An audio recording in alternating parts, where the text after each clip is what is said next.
jaiki era seguruan. Etxeko istripuen kausa nagusietako bat erorikoak dira. Gauza askorengatik eror gaitezke, baina erorikoak maiz postura okerren ondorio zuzena dira, batez ere zahartzaroan. Hainbatetan, arazoaren sorburua gure eguneroko mugimenduetan datza.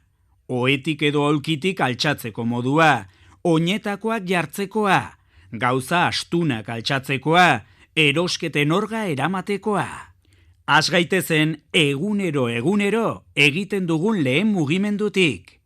Ohetik altxatzeko, lehenik eta behin, ohean zeharka etzan behar dugu, eta soilik hori egin eta gero, hasi behar dugu oinak lurrera jeisten eta pixkanaka zutitzen. Askotan, gaizki jeikitzen gara aulkitik edo besaulkitik.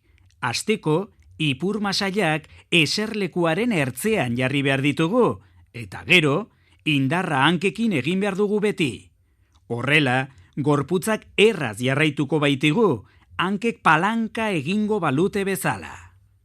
Egunero altxatu behar izaten ditugu gauza astunak.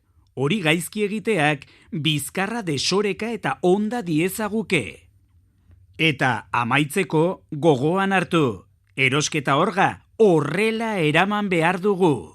Hauek guztiak, fisioterapeutek jarrera higienea deitzen dugun horri lotutako oinarrizko aholkuak dira.